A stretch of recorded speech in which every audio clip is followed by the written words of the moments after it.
For every woman who fell for the wrong man in the right moment, the most dangerous thing in the world is a man who has nothing left to lose, except you.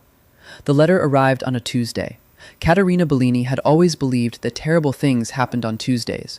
Her grandmother used to say it too, that Tuesdays were the days the devil did his paperwork, filed his complaints, sent his correspondence in crisp white envelopes with no return address. And so, when she found the envelope wedged between the gas bill and a flyer for a mattress sale, she already felt the specific chill that had nothing to do with the October air pushing through the cracked kitchen window. She set it on the counter. She made coffee. She stood at the stove in her mother's apron, red-checked, flour-dusted, permanently stained with 30 years of tomato sauce. And she watched the envelope the way you watch a spider you're not sure is dead. The kitchen smelled the way it always smelled, garlic and olive oil and the ghost of last night's oregano. Through the pass-through window, she could see the dining room of Bellini's, still dim in the early morning light, chairs upturned on tables, the old pendant lamps hanging low over the red-clothed tables like sleeping lanterns. 22 tables. She'd counted them 1,000 times. She knew the nick in the fourth chair at table 7, the slight lean of the bar that her father had always meant to fix but never did. The way the afternoon sun came through the west window and lit up the dust motes and made the whole room look like something from a painting. She'd grown up in this room. She'd done her homework at the corner table. She'd had her first kiss in the alley behind the kitchen, with Marco Ferraro, who smelled like dish soap and ambition. She'd cried in the walk-in freezer when her father died, because it was the only place in the building where no one could hear you fall apart. She opened the envelope.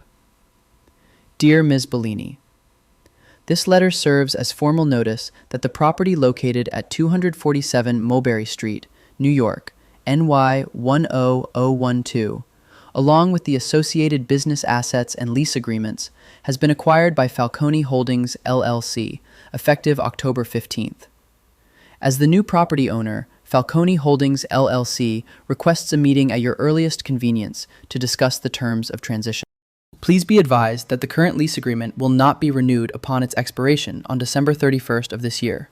Regards, R. Marchetti, Legal Counsel, Falcone Holdings, LLC. Caterina read it twice. Then, she set it very carefully on the counter, went to the window, and looked out at Mulberry Street in the gray Tuesday morning, where a delivery truck was double parked and someone was already arguing about it, and the bodega on the corner was opening its accordion gates, and old Mr. Giannotti was walking his arthritic beagle in the slow, dignified way of men who have nowhere to be and are grateful for it. She'd known it was coming. Intellectually, she'd known. The building had been sold 3 months ago to a holding company. She'd been notified then, told not to worry, that everything would remain as is. Her mother had believed that. Her Uncle Sal had believed that. Caterina had not believed it for a single second. But she had let herself be carried along by their optimism, because the alternative, planning for the end, felt like giving up. She turned back to the letter. Falcone Holdings. She knew the name. Everyone in Little Italy knew the name, though knowing it and saying it were different things. You knew it the way you knew certain other things.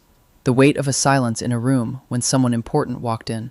The particular quality of a smile that never reached the eyes. The Falcone family had been in New York for 40 years, and in that time they had moved from the old ways, the docks, the numbers, the protection rackets that her own grandfather had paid into without comment, into the new ways. Real estate, development, holdings companies with clean letterhead and lawyers who wore suits that cost more than her monthly rent. They were legitimate now. That was what people said. The Falcones are legitimate now. Nobody said it like they believed it. She picked up her phone and called her Uncle Sal.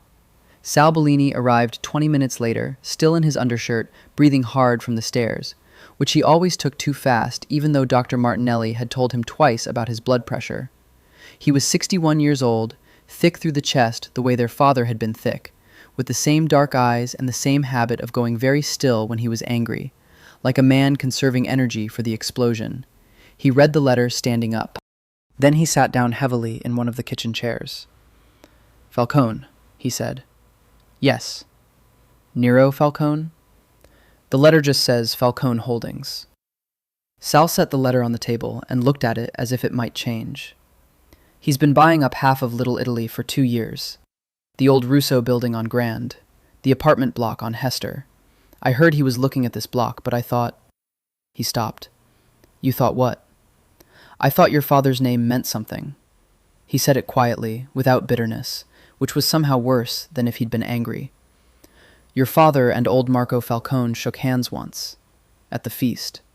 I thought that still meant something." "Old Marco is dead," Caterina said. "He's been dead for 4 years." "I know when he died, Caterina." She sat down across from him and folded her hands on the table, the way she did when she was trying to think clearly rather than feel. "So, the lease expires December 31st. That's 78 days. They want a meeting." "Don't go." "I have to go, Zio." "You don't have to do anything they say." "I have to find out what they want. Maybe there's a negotiation. Maybe there's a new lease at a higher rent, and we find a way to make it work. Maybe—" "Nero Falcone doesn't negotiate." Sal looked at her steadily. "You know what kind of man he is." "I know what people say he is." "People aren't wrong about everything." She met her uncle's eyes and held them. The kitchen was quiet except for the radiator ticking and the distant sound of the street coming to life outside. She was 31 years old, and she had been running this restaurant since her father died 3 years ago, and she was very, very tired of being afraid of things she couldn't control. "I'll go to the meeting," she said, "and then I'll know." She called the number on the letterhead that afternoon, standing at the bar with the lunch rush just beginning to fill the dining room. The construction workers from the NYU site on Spring Street, the regulars who came for the weekday pasta special, the 2 Columbia professors who always sat at table 4 and argued about things Caterina couldn't follow but enjoyed overhearing. A woman answered, smooth, professional, the kind of voice trained to reveal nothing. The meeting was scheduled for Friday, 10 a.m., at an address on Park Avenue. Park Avenue, of course. She hung up and turned back to the dining room, where old Mr. Gennady had come in and was already seated at his usual table by the window, unfolding his newspaper with the ceremony of a man who takes small pleasures seriously. "Caterina," he called, not looking up. "The carbonara today?" "The carbonara today," she confirmed. He nodded with satisfaction. She tied her apron and went back to work. That night, after closing, after the last of the staff had gone home and the dishwasher had run its final cycle, and the chairs were up on the tables and the lights were low, she sat at the bar with a glass of her father's Barolo, and she let herself feel it. The grief wasn't new. It had been 3 years since her father died. A heart attack, sudden, on a Wednesday morning. Wednesdays were neutral. The devil didn't do paperwork on Wednesdays, just administrative follow-up. But it pooled in her chest now with a particular weight. He'd built this place. He'd come over from Salerno at 22 with $300 and a recipe for Sunday gravy that his mother had made him memorize and never write down. And he had built this restaurant out of nothing, out of sheer mule-headed stubbornness and charm. And for 30 years it had fed people and made people happy and meant something in this neighborhood. And now a man named Nero Falcone, who probably ate at restaurants that had Michelin stars and wine lists that required a sommelier, was going to take it. She poured a second glass. She was not going to let that happen without a fight. She didn't know yet what that fight looked like, or whether she could win it. She just knew that she was Domenico Bellini's daughter, and Domenico Bellini's daughters did not fold quietly. She raised her glass in the dim room. "For you, Papa," she said softly. The restaurant said nothing back, but she felt its answer anyway, in the creak of the floorboards and the smell of the walls and the weight of 30 years of meals and laughter and ordinary, extraordinary life. She drank. The Falcone Holdings offices occupied the 42nd and 43rd floors of a building on Park Avenue that had the particular coldness of places designed to impress rather than welcome. The lobby was marble and glass and intentional silence, the kind of silence that cost money to maintain. The security desk was staffed by 2 men who wore their suits the way soldiers wore uniforms, not for comfort, but for function. Caterina wore her good coat. It was navy blue, wool, bought 3 years ago at Bloomingdale's during a sale, and it was the finest thing she owned, and she was aware of that in a way she usually managed not to be. She'd put her hair up, dark, thick, the kind of hair that had a will of its own and generally won. and she was wearing the small gold earrings her mother had given her, and the watch her father had left her, which was a decent watch, but not a watch, not the kind of watch the woman at the security desk was wearing. She gave her name. She was expected. She was taken up in an elevator that moved so smoothly it felt like standing still while the world fell away beneath you. A young man in a dark suit met her on the 42nd floor and led her through a corridor that was all cream and charcoal, low light and deep carpet, the occasional piece of art on the wall that looked expensive in the specific way of things bought by people who don't particularly love art, but understand that art is a form of speech. He showed her into a conference room and said that Mr. Falcone would be with her shortly, and offered her water or coffee, and she asked for coffee because she needed something to do with her hands. She sat at the long table and looked out at the city. From 42 floors up, Manhattan had a different quality. The noise was gone, the grit was gone, the whole sweating organism of it was rendered abstract and beautiful. She could see Central Park, brown gold with October. She could see the silver thread of the Hudson far to the west. It was, she admitted to herself reluctantly, a magnificent view. She was studying a building she thought might be the Empire State when the door opened. She'd looked him up, of course.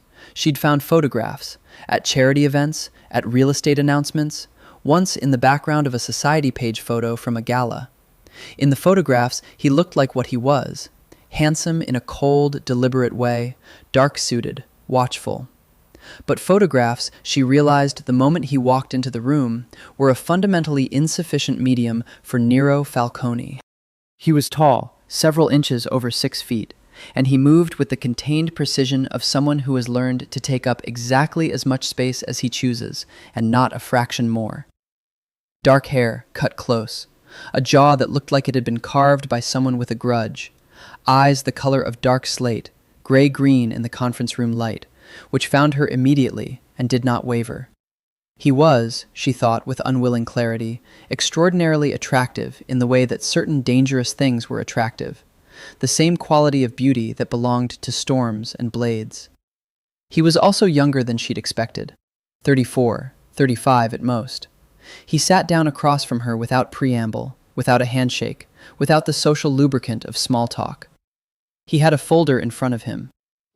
He hadn't brought anyone with him, which surprised her. She'd expected lawyers. "Ms. Bellini," he said. His voice was low and even, with the faint residue of an Italian-American accent, not the broad vowels of the neighborhood, something more controlled, like an instrument that had been tuned to hold its tone in any room. "Mr. Falcone," she said. A pause. He looked at her with an attention that was slightly unnerving, as if he was reading something in her face that she hadn't intended to put there. "I appreciate you coming," he said. "I had a choice?" The corner of his mouth moved, not quite a smile. "Everyone has a choice." That's a very philosophical position for a man who sent an eviction notice. Something shifted in his expression. A slight recalibration. The way a person adjusts when an encounter doesn't go the way they anticipated. He opened the folder. "The lease on your property expires December 31st, he said. "I'll be straightforward with you, Ms. Bellini. My company has plans for the Mulberry Street block. Development plans. The restaurant space is part of that." "What kind of development?" "Mixed use, residential and commercial. High end." "Little Italy doesn't need more luxury condos," she said. "What Little Italy needs is to stay Little Italy. With respect, the neighborhood's demographics have been shifting for 20 years. That's not something I'm responsible for." "No, you're just accelerating it." Another pause. He looked at her steadily, and she had the distinct sensation of being assessed, not unpleasantly, but thoroughly, in the way that a careful person looks at something they're deciding whether to keep. "I have a proposal," he said. "I assumed you did. That's why you called a meeting instead of just letting the lease expire. The building will be under renovation beginning in January. The restaurant space will be redesigned as part of the ground floor commercial component. I'm prepared to offer you a new lease in the redesigned space at a favorable rate, contingent on some changes to the restaurant's concept and presentation." She felt the hook hidden in that sentence. "What kind of changes?" "The Bellini's brand has equity in the neighborhood. I'm not proposing you close. I'm proposing you evolve. Upscale the menu, update the interior, reposition.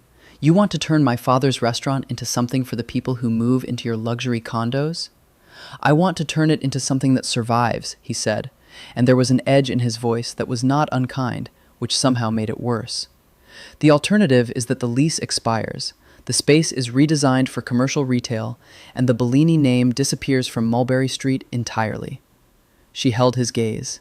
He held hers. The city floated 42 floors below them, indifferent. I need time, she said. You have until November 15th to give me your decision. That's 6 weeks. 6 weeks to decide whether to erase everything my father built. 6 weeks to decide whether you want to preserve something or lose everything. He said it without cruelty, which was almost the cruelest way to say it.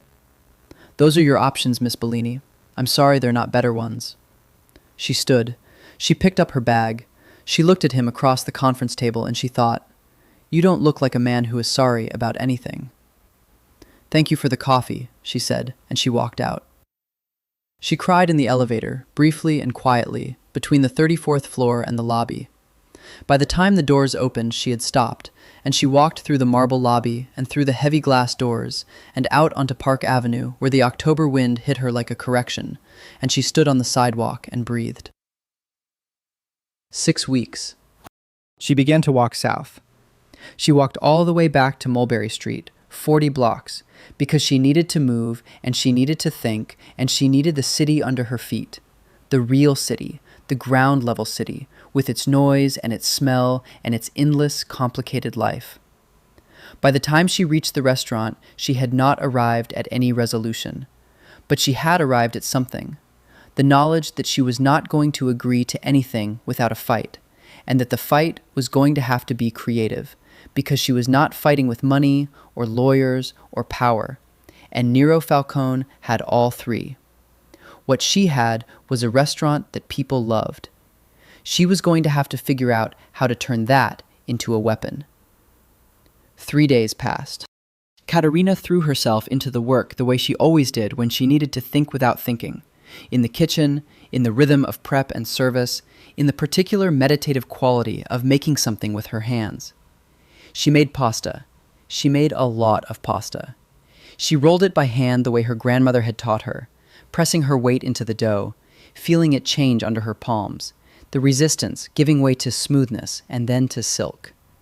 Her mother called every day, asking what had happened at the meeting, and every day Caterina said she was still working on it, which was true in the most minimal sense. Her Uncle Sal called twice, and she let it go to voicemail, because Sal's solution to everything was to get angry, and she couldn't afford to get angry right now. She called a lawyer. The lawyer, a woman named Diane Chen, who had gone to law school with Caterina's college roommate, and now had a small practice in Midtown, confirmed what Caterina already suspected. The lease was straightforward. The expiration was legally clean, and Falcone Holdings' position was entirely solid. There was no leverage there. She researched Falcone Holdings. She read everything she could find, the real estate filings, the development announcements, the business press. Falcone Holdings was the legitimate arm of the Falcone family's business interests, and it was run by Nero Falcone, who had taken over after his father's death 4 years ago, and had, in the years since, transformed it from a moderately successful operation into something considerably more substantial. He was, the business press noted, methodical, disciplined, and remarkably difficult to read. The profile she found in a real estate magazine quoted a competitor who said, simply, "Nero doesn't lose." On Thursday morning, a reservation appeared in the open table system for Saturday evening. Party of 2, under the name Inn Falcone, 7 p.m., requesting the corner table. Caterina stared at her laptop screen for a long moment. He was coming to the restaurant. She could refuse the reservation. She had that right. She could call the number listed and say they were fully booked, which they almost were on Saturday, but not quite, and that would be technically defensible. She accepted it. She wasn't sure why exactly. Partly it was pride. She was not going to hide from him in her own restaurant. Partly it was something more calculated. If he was coming here voluntarily, if he was bringing someone to her restaurant for dinner, then he would be on her ground for once, not his. He would be the one in the unfamiliar environment. And partly, she admitted this only to herself, in the way you admit things that don't reflect well on you. She wanted to see what he looked like in her world. Saturday came with the particular electricity of a busy service night. They were fully booked by 6 p.m. Caterina's front-of-house manager, a wiry Neapolitan named Gianni, who had worked there for 12 years, noticed her checking the reservation list 3 times in an hour and raised an eyebrow. Something special tonight? Full house, always special. Gianni, who had known her since she was 18 and had no illusions about hotels, said nothing more, but he gave her a look that catalogued several things without commenting on any of them. At 5 minutes to 7, she was in the kitchen when she heard the front door. She gave it 3 minutes. Then she told Marco, her sous chef, that she was going to check the floor, and she went through the kitchen door and out into the dining room. Nero Falcone was at the corner table. He was alone, which surprised her. She'd registered the reservation as a party of 2 and assumed he'd bring someone, a business associate, a woman, anyone. But he was alone, and he was reading the menu with the calm attention of someone who intends to take the meal seriously. He'd exchanged the dark suit for something slightly less formal, a charcoal jacket over a black shirt, open at the collar. But he wore it with the same quality she'd noticed in the conference room, as if he was always precisely where he meant to be. He looked up before she reached the table. She hadn't been quiet, but the dining room was full and noisy. And still he looked up at the exact right moment, as if he'd been aware of her approach before he could logically have been. "Ms. Bellini," he said. "Mr. Falcone." She stopped at the edge of the table. "I noticed your reservation." "I assumed you would." "You could have called." "I could have." He looked at the menu, then back at her. "I wanted to eat here." She studied him. "Why?" "Because I'm making decisions about this building, and I've never eaten in the restaurant. That seemed like an oversight." It was a reasonable answer. It was also not the whole answer. She could tell that, something in the deliberateness of his phrasing. But she wasn't going to press him in the middle of a service. "Johnny will take care of you," she said. "Enjoy your dinner." She turned to go. "Ms. Bellini." She stopped, half-turned. "What do you recommend?" he asked. She looked at him for a moment. The dining room moved and breathed around them. The sound of cutlery and conversation, the smell of garlic and wine, the warm light of the pendant lamps, and he sat in the middle of it like a stone in a current, entirely still. "The Sunday gravy," she said. "My father's recipe. If you want to understand what this place is, that's where you start." He held her gaze. "Then that's what I'll have." She nodded. She went back to the kitchen. She did not look back. But she knew, with the certainty of someone who has developed a finely calibrated sense for being watched, that he watched her go. She sent the Sunday gravy herself. She also sent a small plate of bruschetta that hadn't been ordered, because the tomatoes that week were extraordinary, late season, from a farm upstate that her father had been buying from since the 90s, and she couldn't not.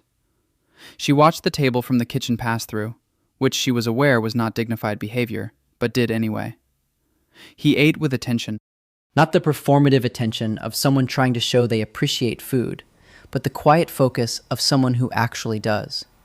He ate slowly. He cleaned the plate. When Gianni came back to the kitchen, he stopped next to Caterina and said, quietly, "Table 7 wants to compliment the chef." "I'm busy." Gianni gave her a look. He specifically asked. His exact words were, Gianni consulted some inner archive. "Please tell Miss Bellini that I would appreciate a moment of her time, if she can spare it." "I'm busy," she said again. Gianni took a breath. "Caterina." "Fine." She untied her apron. She ran a hand over her hair, which had mostly escaped its tie in the way it always did during service, and she decided she wasn't going to think about that. She went out to the floor. He had finished the gravy. The bruschetta plate was also empty. He had a glass of the Barolo, her father's wine, the one she kept on the menu because she couldn't bring herself to remove it, and he was looking at it with an expression she couldn't quite name. "You wanted to speak with me," she said. He looked up. Something in his expression was slightly different than it had been in the conference room. Not softer, exactly, but less armored. The way a person looks when they've been briefly disarmed by something beautiful and haven't yet decided what to do about it. Your father made this gravy, he said. His recipe. I make it now.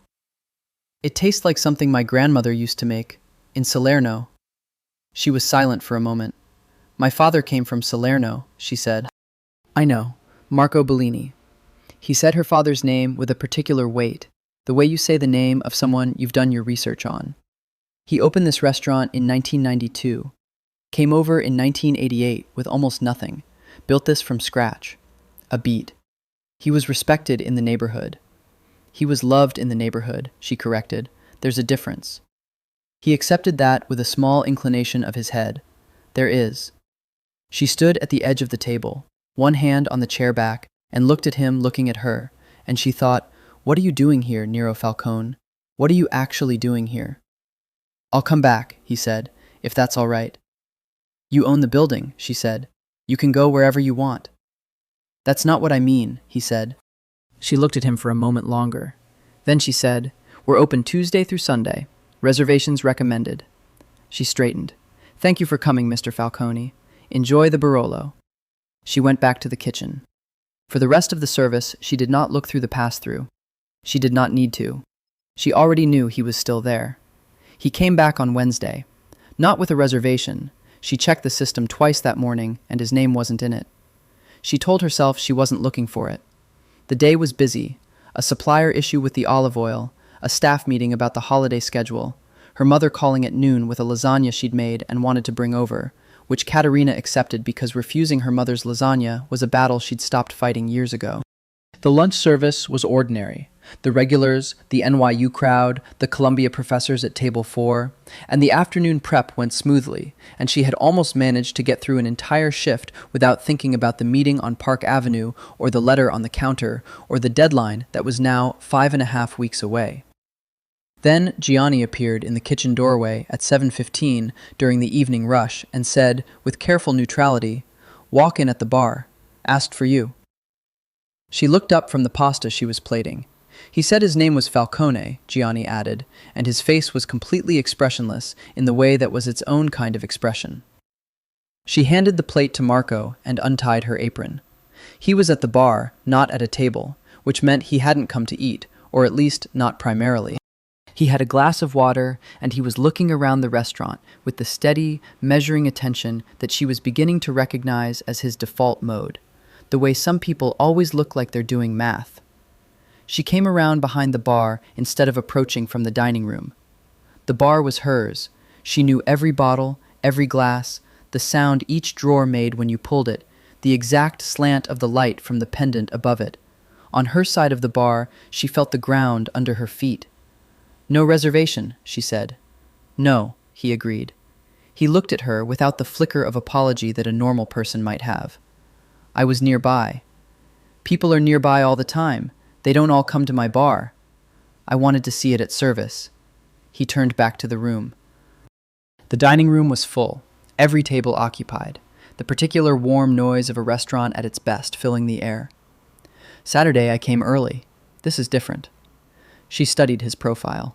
He was watching the room the way someone watches a fire, not for information, but because it was drawing him in some way he hadn't anticipated. "What do you see?" she asked. He was quiet for a moment. "A room that knows it's alive," he said finally. She hadn't expected that. She looked away before he could catch her expression. She poured 2 glasses of wine without asking, the Barolo again, the same one, and set one in front of him and kept one for herself. He looked at the glass and then at her. "Are you going to drink with me?" he said. "I'm going to try to understand what you actually want," she said. "That seems to require wine." The corner of his mouth moved again. "Fair." They drank. Around them the restaurant moved. Gianni seating a couple at table 12, Marco's voice rising briefly in the kitchen and then dropping, the sound of the espresso machine from the far end of the bar, old Mr. Giannotti laughing at something his daughter had said 2 tables over. "My father knew your father," Nero said. "Old Marco Falcone." "I know. My uncle mentioned it." They shook hands at the feast of San Gennaro. 20 years ago, maybe. "My father liked yours." He said it without sentiment, which made it feel more real than sentiment would have. He said Domenico Bellini was the last honest man in Little Italy. Caterina was quiet. That was meant as a compliment, he said. I know. She turned the wine glass in her hands. What happened to your father's promises doesn't have anything to do with you, I suppose. My father's promises died with him. He said it flatly, without grief she could detect, but she thought she heard something underneath it. Not grief, but its scar tissue. That's how it works. Not here, she said. Here, a promise is a promise until the person who made it comes back to break it themselves. He looked at her. It was a long look, the kind that costs something.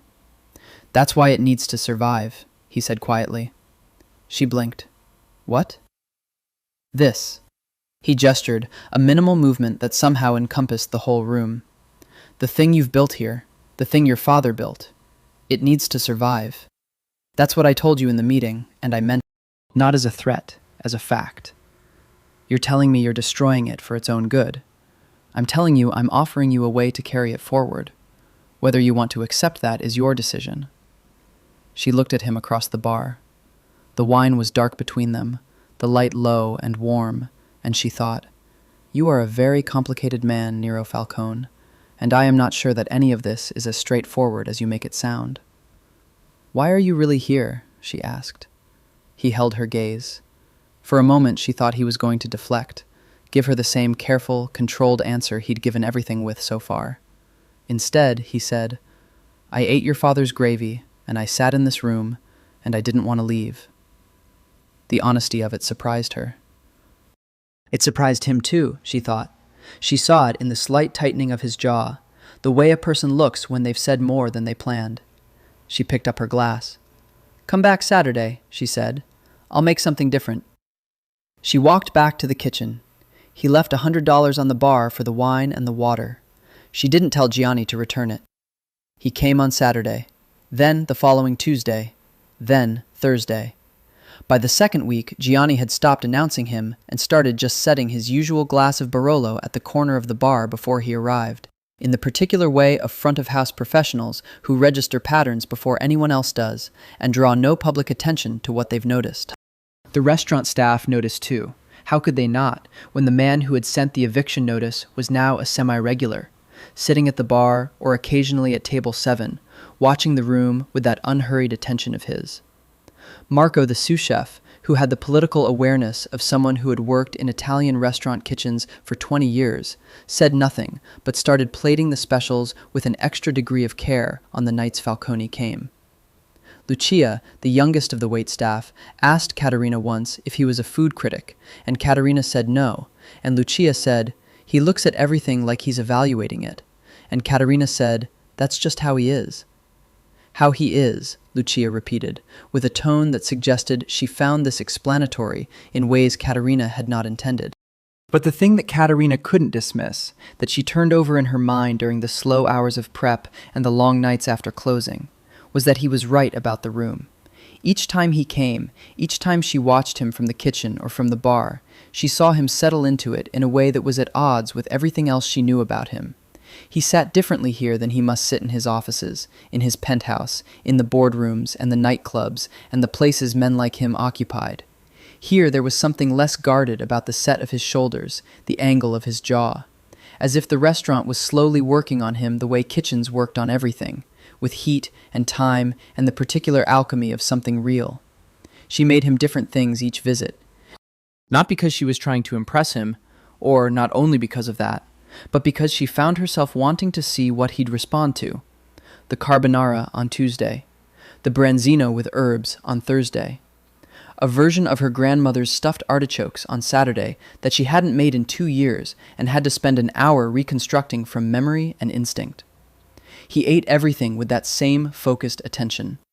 He complimented her sometimes, directly, without flourish, in ways that landed differently than compliments usually did.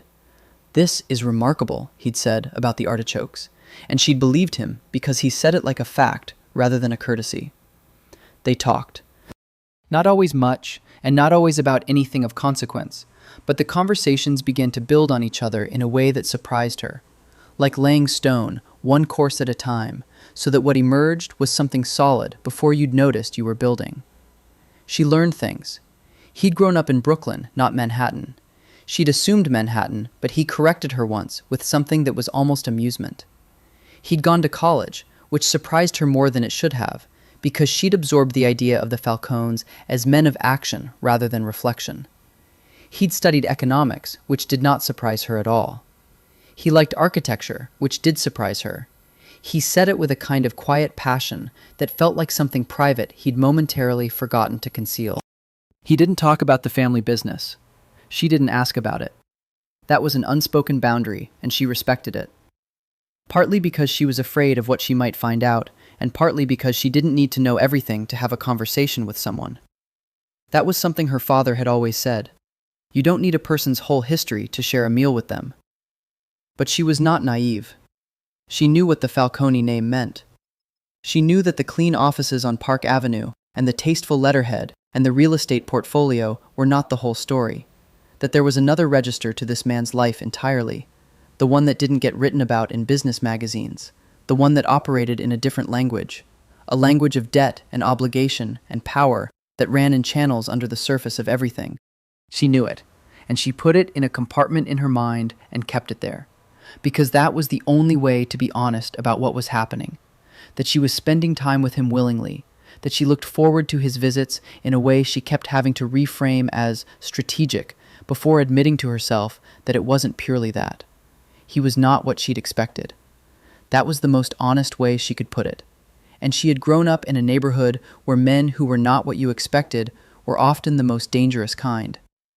On his fourth visit, a Thursday, cool and rainy, the kind of November evening that turned restaurants into refuges, he arrived earlier than usual, before the service rush, and found her in the dining room rather than the kitchen. She was at table 7 with her notebook and the week's receipts, doing the accounting that she did at this hour most nights when she needed quiet. He paused in the doorway. She looked up. "Early," she said. "I know." He didn't apologize. "Can I sit?" She gestured at the chair across from her. He sat. She went back to the receipts for a moment, not to be rude, but because she needed to finish the column she was on, and also because she didn't want to make too much of the fact that he'd come early, that he'd wanted to see the restaurant in this quiet mode. "What are you working on?" he asked.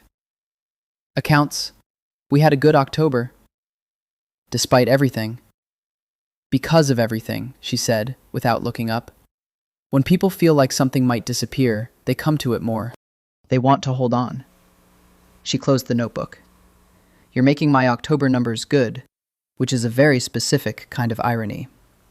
He looked at her steadily. "Caterina," he said. It was the first time he'd used her name. Just her name. Not Ms. Bellini, not the careful professional distance of the previous weeks. It landed like a change in atmospheric pressure, that slight shift you feel before a storm. She met his eyes. "The deadline," he said. "November 15th. That's 2 weeks." "I know when it is. I need your answer." She looked at him across the table. The restaurant was quiet around them, the light low and warm, the street outside gray with rain. She had been thinking about this for 3 weeks, turning it over, working the edges of it like dough that wouldn't come together. "The restaurant stays the same," she said. "Not evolved, not repositioned. The menu might change. Menus always change. But the character of this place, what it is, what my father made it, that doesn't change. The space will be renovated as part of the building development. There will be changes. Cosmetic changes," she said. "Surface. The kitchen gets upgraded, fine. The dining room gets repainted, fine. But the tables stay the same number. The menu stays Italian. The pricing stays accessible. Bellini's stays Bellini's." He was quiet. "And," she said, "the lease is for 10 years. Not 5, 10. That's not what I offered." "I know. It's what I need." She held his gaze. "If you want Bellini's to survive, you give it room to survive in. You don't give something a 5-year lease and call it preservation." A long silence. Rain against the windows. 10 years, he said finally. Favorable rate, agreed terms, kitchen renovation included. She breathed. "But I want something in return," he said. "What?" He looked at her. Teach me the Sunday gravy recipe. She stared at him. My grandmother's recipe, he said, and now his voice was quieter. Something in it she hadn't heard before, something undefended. She died when I was 12. I've been trying to find it for 20 years. Your father's gravy, it's as close as I've gotten. She was very still. That's what you want? She said. That's what I want. She looked at him for a long time. This man who had everything, who had power and money and the cold efficiency of someone who had built himself from whatever he'd come from into something formidable. This man who had come into her restaurant and eaten her father's gravy and remembered his grandmother. Sundays, she said. Come on Sundays. The kitchen opens at 10. His expression changed. Not a smile, exactly, but the nearest thing she'd seen to one on his face that wasn't the controlled half-curve of his usual deflections. Something real. Sunday, he said. 10 o'clock. The first Sunday he arrived at 9:58. Caterina had been in the kitchen since 8, which she told herself was normal, that she always started early on Sundays, which was true. She had the sofrito ready, the trinity of onion, carrot, and celery sweating gently in olive oil in the large pot, and the tomatoes opened, and the pork ribs set out, and the sausages from the butcher on Grand Street that her father had used since she was a child. She'd set up a second cutting board. She heard him knock at the back door, the kitchen entrance, off the alley, which meant he'd come around the back rather than through the front, which meant either he was familiar with the layout of restaurant kitchens or he'd thought about it. She suspected the latter. She let him in. He was in dark jeans and a gray sweater, and this was the most informal she'd seen him, and it changed something about him in a way she tried not to examine too closely. He looked around the kitchen with the same measuring attention he always had, but there was something different in it here. Less evaluation, more curiosity. Take that apron, she said, nodding toward the hook by the door. He looked at the apron. It was red-checked cotton, a twin of the one she wore, which had been her mother's. He put it on without comment. He looked faintly absurd and completely unself-conscious about it, which she found inexplicably charming. Watch first, she said, then you do. She taught him the way her father had taught her, by doing, by narrating, by letting the kitchen speak as much as she did. The Sunday gravy was not a complicated recipe, in the sense that it had few ingredients and no techniques that required professional training. What it required was time and attention and the willingness to be present with it, to respond to it, to trust what your nose and eyes and the sound of the pot told you rather than watching the clock. It required, she told him, the understanding that a good gravy was not made so much as it was coaxed, that you were negotiating with tomatoes and pork and olive oil and thyme, and the negotiation had to be respectful or the whole thing would know. He listened with a quality of attention she hadn't encountered often, absolute, unhurried, without the ambient distraction that most people carried with them everywhere. He watched her hands. He asked precise questions. How do you know when the sofrito is ready? What are you looking for in the pork at this stage? How does the smell change? Good questions. The questions of someone who wanted to actually understand rather than just replicate. She let him take over the stirring when the tomatoes went in, standing beside him at the stove. Close, because the pot was large and the kitchen not vast, and the proximity was simply functional, she told herself. Lower, she said. You're keeping it too high. You want it at a murmur, not a simmer. He turns the heat down. Now leave it. For how long? Until it's ready. She saw his look. An hour minimum, probably 90 minutes, but you'll know. How? The way you know most things, she said. The room changes, the smell deepens, the color goes darker. She paused. You stop wondering if it's ready, and you know. He looked at the pot, then at her. Your father taught you this? My father taught me everything that matters in a kitchen. She leaned against the counter. He used to say that cooking was just love made visible. He was the kind of man who could say things like that without it sounding soft. He said it like a fact. Was he right? Every single time. The kitchen was quiet, except for the low sound of the gravy beginning to find its voice. Outside, Mulberry Street was just starting to wake up. She could hear, distantly, the church bells from St. Patrick's old cathedral, which rang at 10 on Sundays, and had been ringing at 10 on Sundays for as long as she could remember. My grandmother made gravy every Sunday, Nero said. He was still watching the pot. In her apartment in Brooklyn. Carroll Gardens. Old Carroll Gardens, before it changed. She used to start at 7 in the morning, and the whole building would smell like it by noon. A pause. She died when I was 12. Heart. I'm sorry. It was a long time ago. But the way he said it, the compression of it, told her it wasn't really. Who raised you after that? He looked at her, a beat. My father. She held his gaze and understood from the way he said it, the contained neutrality of it, that this was not a subject that opened easily. Did he teach you anything in the kitchen? She asked. He taught me not to be weak, Nero said, and not to trust things that don't last. He looked back at the pot. Not kitchen lessons exactly. She was quiet.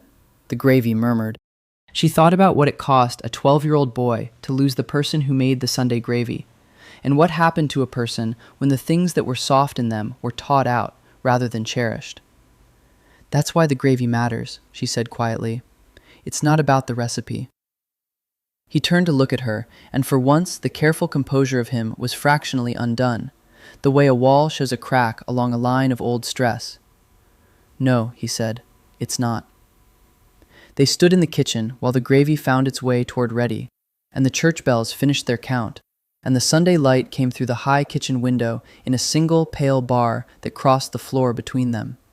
She thought, I am in serious trouble. She stirred the gravy. The news came from Gianni, who heard it from the delivery driver, who heard it from someone at the butcher on Grand, which was how all genuinely important information moved through Little Italy, laterally, through the food supply chain, in the reliable old way. A man named Cristiano Riva had been asking about Bellini's. Asking what? Caterina said. She was breaking down the dinner service, stacking linen, and she stopped with a napkin in her hands. Gianni leaned against the bar. Asking what kind of deal had been offered on the lease. Asking whether you'd signed anything yet. Asking when the renovation was scheduled. He paused. The Riva family has been trying to buy into this block for 3 years. You know that. She knew that.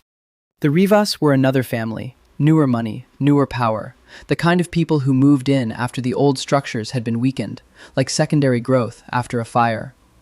They had fingers in nightclubs, in a hotel in Midtown, in various constructions she'd never looked at too closely. What does this have to do with me? She said. If you haven't signed with Falcone yet, and the Rivas heard about the negotiation, they can't do anything. Falcone owns the building. They can make a competing offer for the building. It happens. If Falcone is sitting on a development deal that hasn't been closed, another buyer can come in with a higher number, and the whole thing gets complicated. Caterina set the napkin down. That would mean the lease negotiations start over. It would mean everything starts over. And the Rivas don't offer 10-year leases at favorable rates to family restaurants. They flip buildings. She sat down on a bar stool. The restaurant was empty. The overhead lights harsh now without the dinner service's warmth, showing every scuff and scratch and nick that the good light always forgave. I need to call Falcone, she said. Gianni raised an eyebrow. You have his number? He gave it to me after we finalized the lease terms. She paused. We haven't signed anything yet. We were waiting for the lawyers to draw up the formal documents. Then you need to sign the formal documents, Gianni said, with the simplicity of someone who has no patience for things that should be simple being complicated. She called the number. He answered on the second ring. Caterina. Her name again, just like that, immediate, and she noticed again the way it landed. Are you aware of the Riva family making inquiries about the Mulberry Street block? She said. A pause, shorter than she expected. Where did you hear that? This is Little Italy. I hear everything 2 days late and 3 streets over. I'm aware of it, he said. It's not your concern. Respectfully, it's entirely my concern. If they make a competing offer on the building before we've signed, they won't. You can't know that, Caterina. His voice was very steady. I know that. Trust me. I don't fully trust you yet, she said. I'm working on it, but we're not there. Another pause, and this one felt different. Not cold, but weighted, like something being measured. I'll have the lease documents drawn up by Monday, he said. My lawyer will send them to yours. We sign by Wednesday. Wednesday. And Caterina? Yes. The Rivas won't touch the building, not while it's mine. The way he said mine, quiet, absolute, she believed it completely. And that was not entirely a comfortable thing to believe, because it reminded her that the man in her kitchen on Sunday mornings, who stood beside her at the stove and asked careful questions about sofrito, was also the man who said things like that in that tone, and meant them in every register they could be meant in. Wednesday, she said. Good night. She hung up. The documents arrived Monday afternoon. She read them herself, then sent them to Diane Chen, who called her Tuesday morning and said they were solid. Better than she'd expected, actually. The rent was a significant increase from the existing lease, but genuinely favorable for the neighborhood at current market rates, and the 10-year term was unusual and valuable. He gave you a good deal, Diane said. I don't know why, given the leverage he had, but he did. He liked the Sunday gravy, Caterina said, a beat. I'm sorry? Nothing. Send the sign off.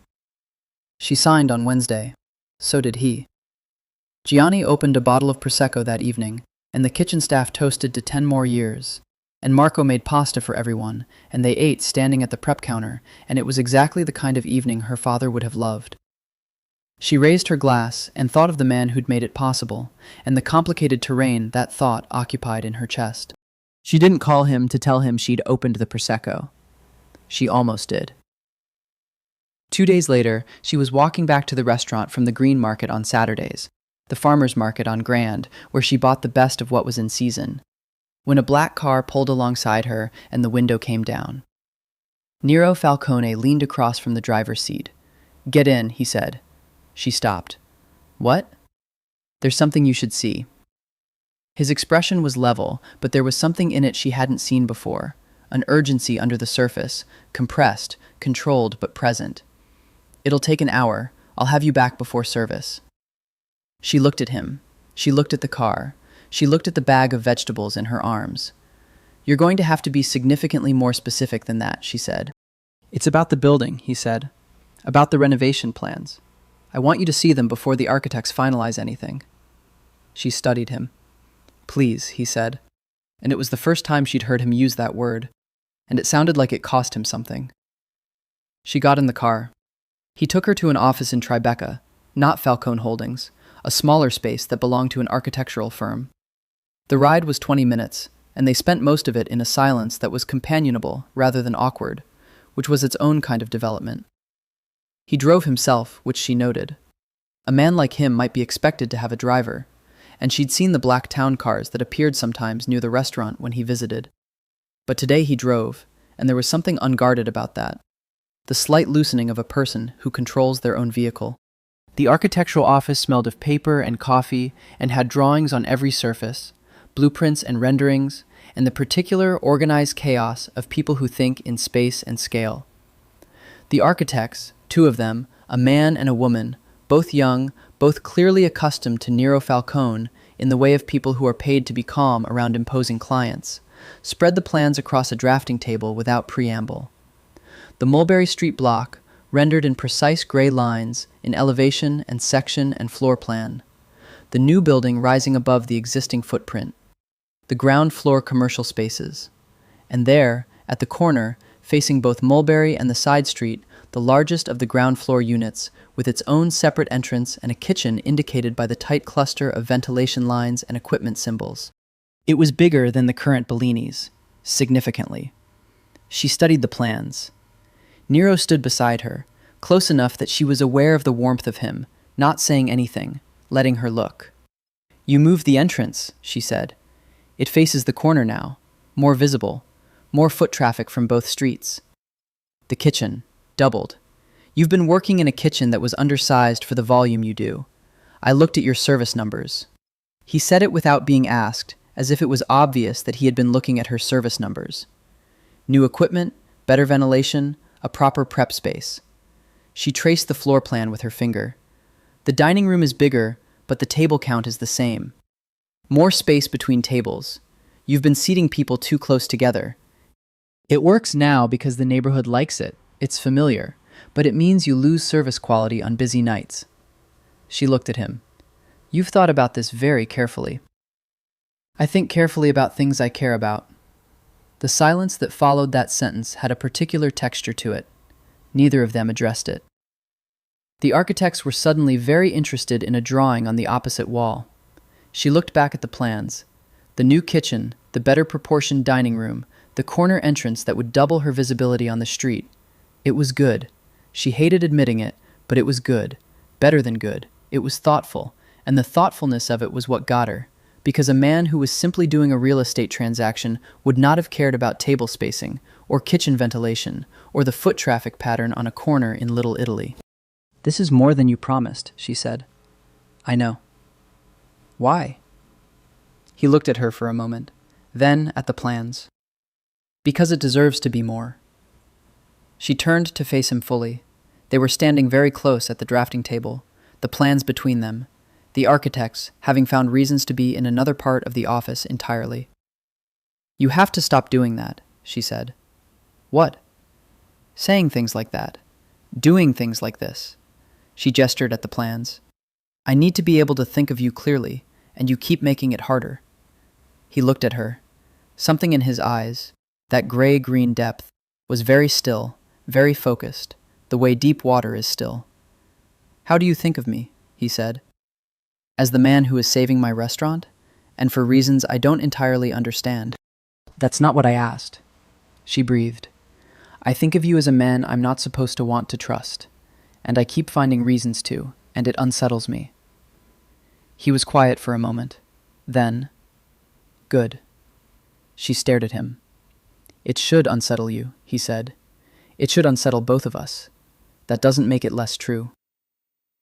She looked at him for a long moment, this man with his slate-gray eyes and his contained power and his grandmother's gravy recipe living somewhere in his memory like a wound.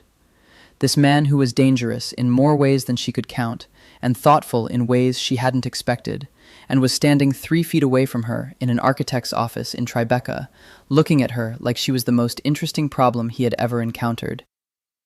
I should get back, she said. You should. Neither of them moved for another beat. Then she picked up her bag and said, The corner entrance is right, and the kitchen is right. Tell the architects to keep the original pendant lamps from the current dining room. We'll reuse them. My father picked those lamps. Done, he said. She walked to the elevator. She pressed the button. While she waited, she did not look back. He didn't say anything else, but she heard him, the controlled quiet of him, for the rest of the day. Gianni Napolitano had been in the restaurant business for 34 years. He had been front-of-house manager at Bellini's for 12 of them, which meant he had watched Caterina Bellini grow from a girl who did her homework at the corner table into the woman who ran this place with the same combination of precision and heart that her father had had. And he felt about her, though he had never said this aloud and never would, something like what he imagined a father felt.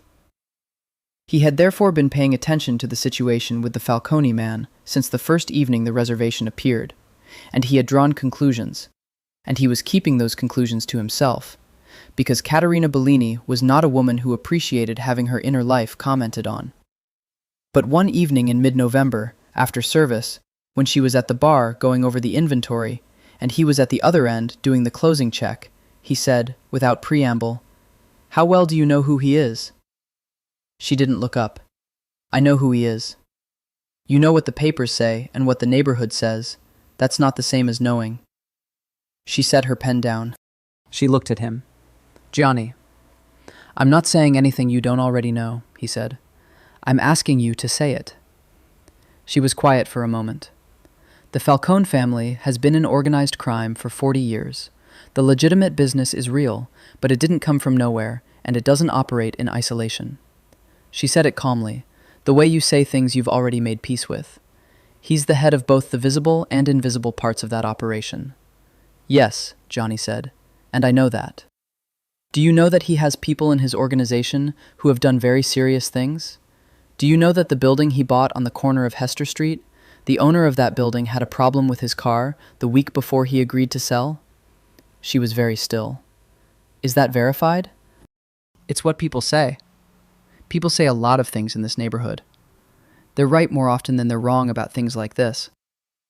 Gianni put down his clipboard. I'm not telling you to be afraid of him. I don't think he's a man who would hurt you. But I think you should know what world he comes from and what it costs to be close to it. She looked at him for a long time. Why are you telling me this now? Because of the way you looked when you came back from that architect's office 2 weeks ago. He said it simply, without accusation. I've worked here long enough to know your face, Caterina. There was something in it that afternoon that I hadn't seen before. She turned back to the inventory. I'm not naive. I know that. You're one of the least naive people I know. He picked up his clipboard. But naive and willing to be surprised are different things. And you looked surprised. She was silent for a moment. Then, he's showing me who he wants to be. And I keep wondering whether it's real. That, Gianni said, is exactly the right question. He went back to the closing check. She went back to the inventory. The restaurant was quiet around them, holding all its decades of ordinary and extraordinary life in its walls. The following Sunday, Nero came to the kitchen earlier than usual, 8:45, and she'd barely finished her coffee when she heard the knock. He looked different when she opened the door. Something tighter about him, something that hadn't been there on other Sundays. Not agitated, but compressed, like a man who has been holding something in for longer than is comfortable. She let him in without asking.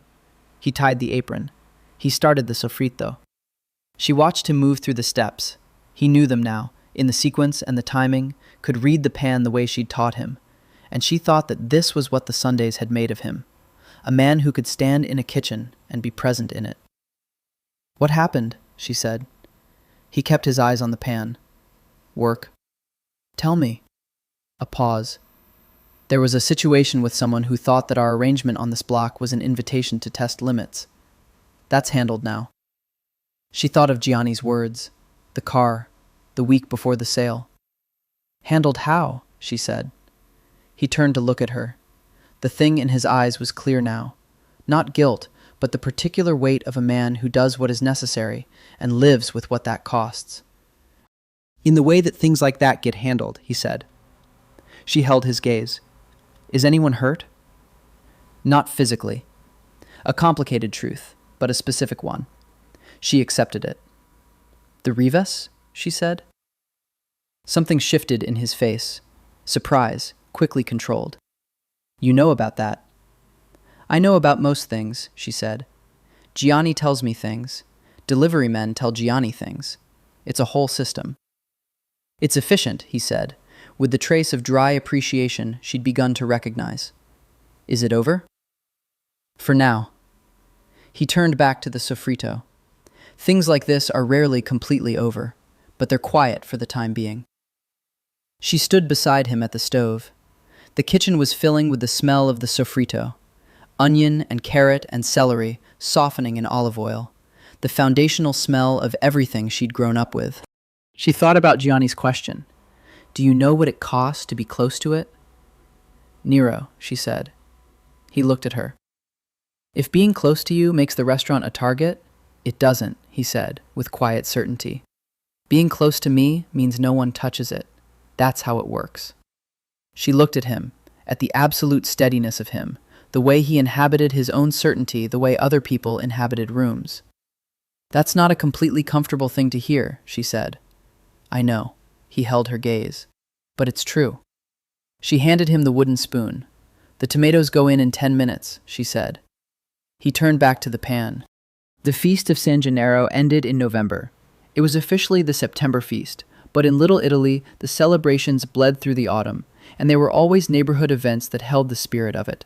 The tables in the street, the lights strung between buildings, the smell of zeppoli from the vendor on the corner who appeared seasonally and reliably. The Block Association held a winter kickoff party the second Saturday of November. It was an informal affair. The restaurants set tables on the sidewalk for an afternoon. There was wine from the wine shop on Mulberry. There was music from a trio of older men who played at every neighborhood event and had been playing at them since Caterina's father's time. Bellini's participated every year.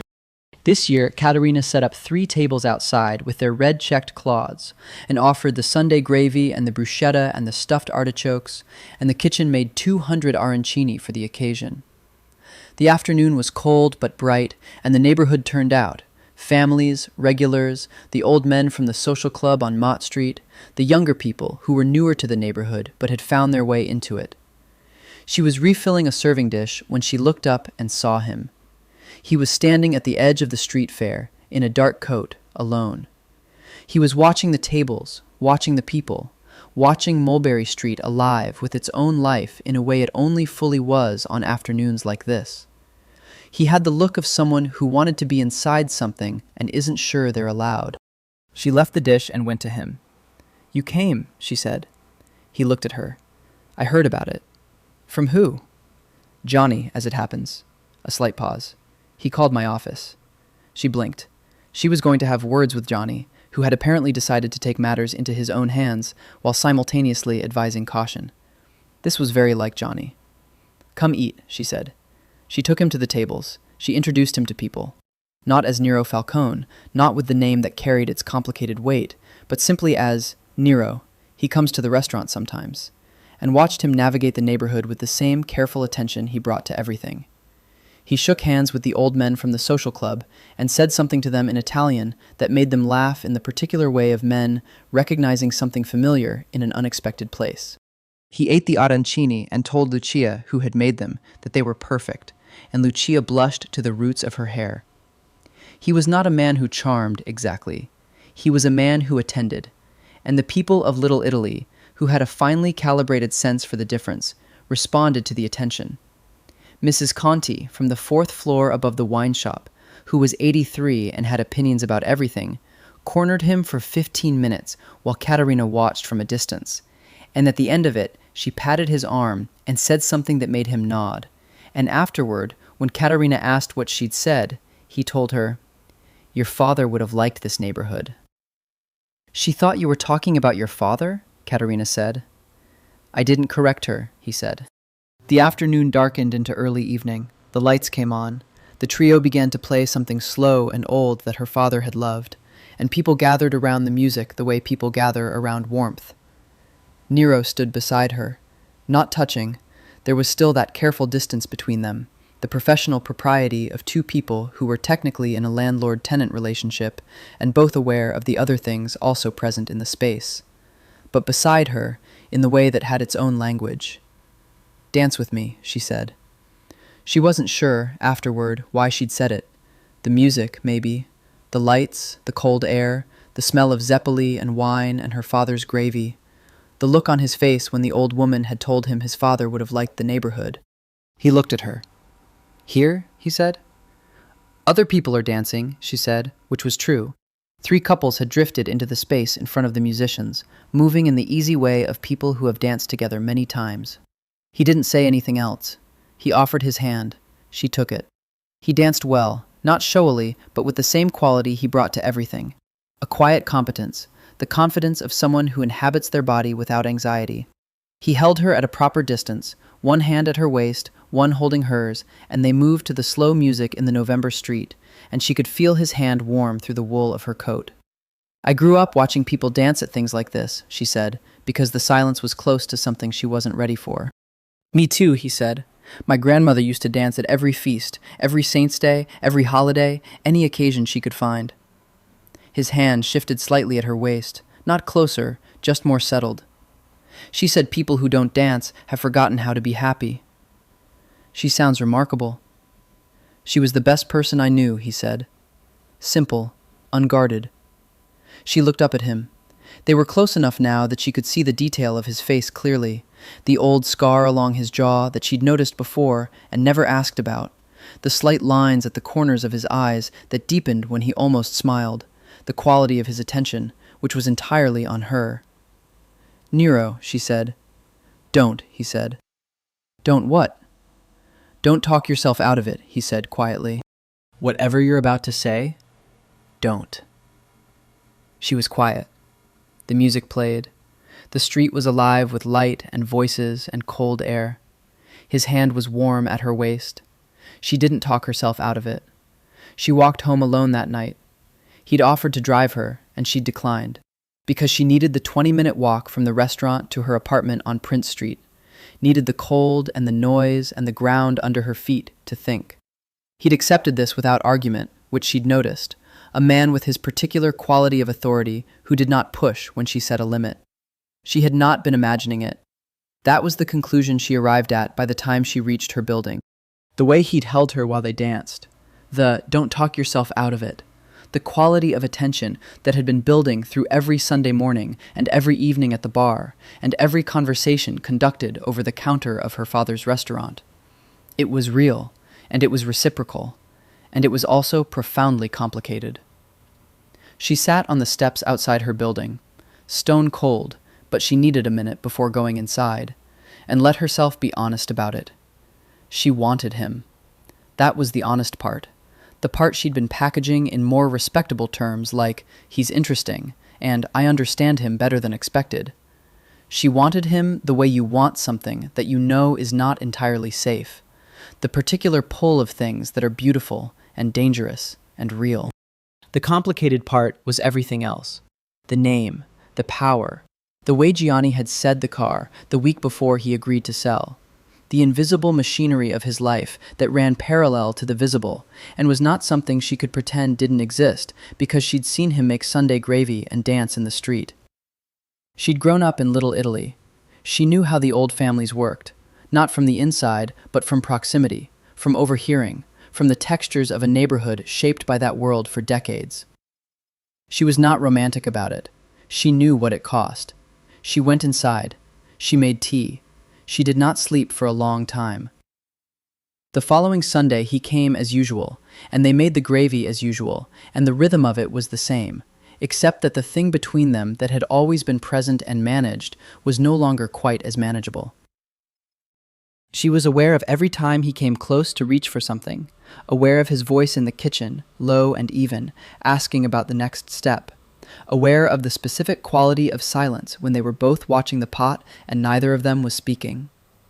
After the gravy was made and they were eating, she always fed him when the gravy was done, a bowl of pasta with the sauce and whatever bread she had, sitting at the kitchen prep counter because the dining room wasn't open yet. He set down his fork and looked at her. "I need to tell you something," he said. "All right." "About the Riva situation." He was very still. "It's not over in the way I told you it was." She looked at him. "Meaning what?" "Meaning there's pressure being applied on a different vector. One of my associates has been approached, offered information about the Mulberry Street development in exchange for facilitating a sale to the Rivas. Information that could complicate things." "Complicate things how?" He met her eyes. "There are aspects of how this building was acquired, how the original owner decided to sell, that, if characterized in a particular way to the right people, could create legal complications for Falcone Holdings." She was quiet for a moment. "You're telling me the building purchase wasn't entirely clean." "I'm telling you that business transactions of this size never are entirely clean, and that someone is trying to use that to force a sale." He paused. "It's manageable, but I wanted you to know." She studied his face. He was looking at her with the directness she'd come to expect. No evasion, no softening of anything uncomfortable. "Why are you telling me this?" she said. "Because you deserve to know what you're in the middle of. And because He stopped, a rare hesitation. "Because I don't want there to be things between us that you don't know about." Things between us. He'd said it simply, acknowledging them as a fact. "What happens if the legal complications materialize?" she said. "They won't. Absolute. But if they did?" He held her gaze. "Then I handle it. That's what I do, Caterina. I handle things." She thought about that for a moment, about what it meant to be with someone, because that was what they were moving toward. She could no longer pretend otherwise. Who handled things in the way he handled things. The weight of that. The particular freedom and the particular cage of it. "The gravy is good today," she said. A pause. "Yes." "You're getting better at the sofrito. You let it go long enough now. You used to rush it." He looked at her. Something in his expression, That almost smile, the real one, the one that reached his eyes. Are we done talking about the other thing? We're going to come back to it, she said. I just needed a minute. He picked up his fork. Take as many minutes as you need. She looked at him across the prep counter, in the kitchen her father had built, the smell of the Sunday gravy filling the air between them, and she thought that this was perhaps the most complicated thing she had ever chosen to walk toward. She ate her pasta. She walked toward it anyway. He asked her to dinner in the second week of December. Not at the restaurant. A restaurant in Midtown that had a Michelin star and a reservation list 3 months long, which had somehow accommodated them on 48 hours' notice, which she didn't ask about. She wore the black dress she'd bought for her best friend's wedding 2 years ago and had worn once since. She wore her hair down for the first time in his presence. She always kept it up at work, practical and necessary in a kitchen. But tonight she let it go, all that dark weight of it, and stood in front of her bathroom mirror and acknowledged to herself that she was trying, which was its own kind of admission. He was waiting outside the restaurant when she arrived. He'd seen her walk up from the corner. She saw his eyes go to her from half a block away and stay there, with an attention that was considerably more personal than anything she'd observed in him before, a directness that had nothing controlled about it. She reached him. You look... He stopped, started again. You look beautiful. She raised an eyebrow. You hesitated. I was deciding whether extraordinary was too much. Extraordinary is not too much, she said. It's accurate. He looked at her for a moment. That look, the full attention one, and then the corner of his mouth moved in the real smile. He held the door. The restaurant was everything she'd expected it to be, dark-lit and beautiful, the kind of place where the tables were far enough apart that you could hear yourself think, where the sommelier knew which vintage to recommend before you'd finished describing what you were in the mood for, where the food was, she admitted, genuinely exceptional. She was aware throughout the meal that they were being watched, not obtrusively, but there was a quality of attention directed toward their table that she registered. He was, she understood, a man known in rooms like this. She wondered what people made of her, in the black dress with her father's watch, across the table from Nero Falcone. They talked differently here than in the kitchen, more freely, paradoxically, as if the neutral ground of someone else's restaurant released them from the particular roles they played in hers. He told her about the architecture he loved, specific buildings, specific details, the way he'd gone to see the Guggenheim as a child and stood in the rotunda looking up until his father had to physically collect him.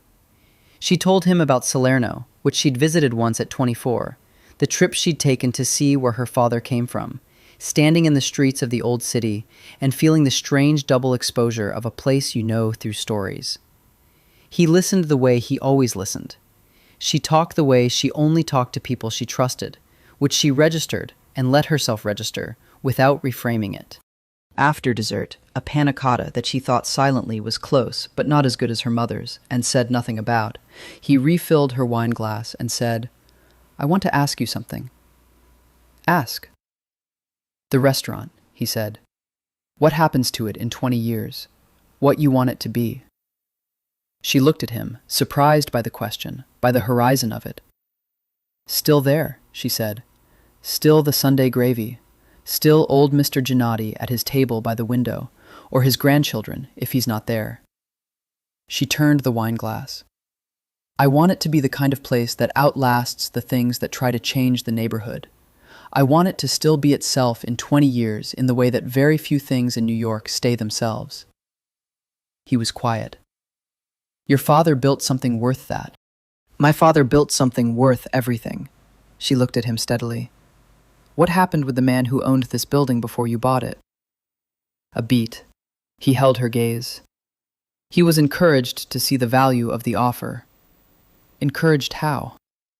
In ways I'm not going to describe at dinner. Did anyone get hurt? No one was physically harmed. She held his gaze. That's a very specific answer. It's an honest one. She breathed. I know who you are, she said.